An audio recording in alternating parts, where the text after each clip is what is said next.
Police take no chances at the court appearance of one of the country's most feared criminals who escaped from Pretoria's C-Max prison.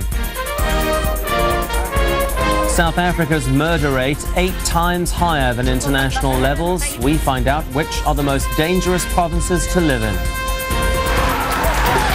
And the red carpet is rolled out as Hollywood's hottest claim the first major awards of the year.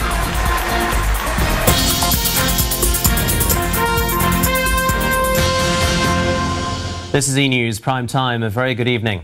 One of South Africa's most dangerous men was in court today, not in connection with his many alleged crimes, but for staging one of the country's most daring escapes.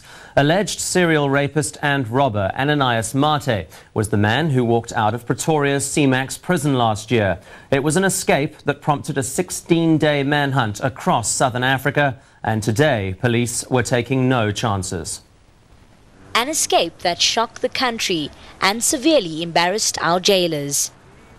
A Mozambican by birth, 29-year-old Ananias Mate is also one of South Africa's worst criminals, at least according to police.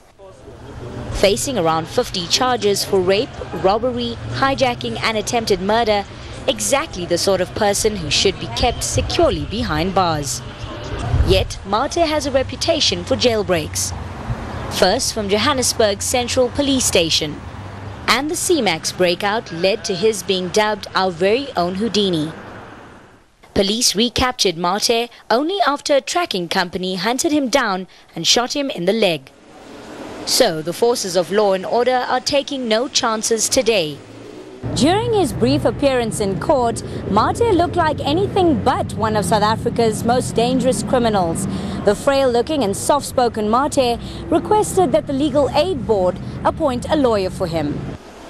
In the dock for around a minute, Mate was then rushed back to his special solitary cell, again at C-Max.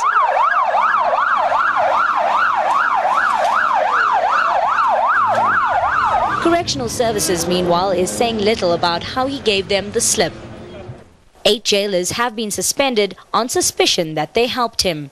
A spokesman for Minister Ngonde Balfour says he has only now received a report into the Mate incident and won't comment until he's read it.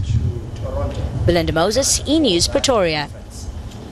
Well, Tony Yengeni didn't escape from prison, but he is out on parole to do community service for the next few months. So how exactly will he be repaying his debt to society?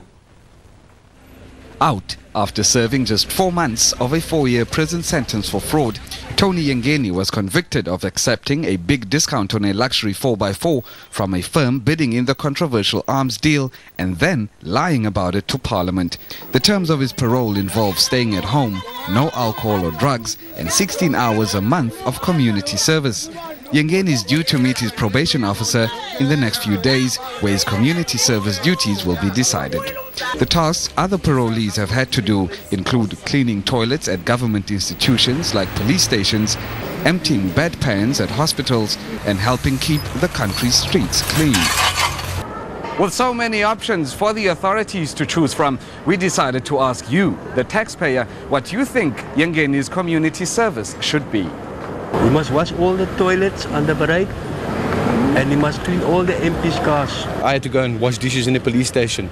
I wonder if Mr. Yengeni's political backup will soften the blow for him. He should try and be a mentor to the criminals, the children that are in jail right now, and teach them about crime and corruption and how it's not right.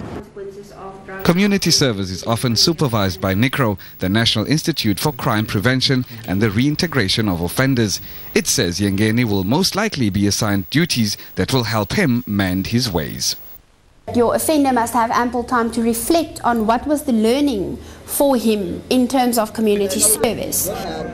No word from Yengeni on what he'd like to do, and Correctional Services is also saying nothing. Lukhanyo Khalata, E-News, Cape Town. Meanwhile, the Western Cape has emerged as South Africa's most dangerous province.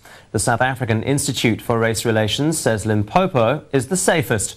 It says a decentralized police service might also be the best way to deal with the country's high crime levels.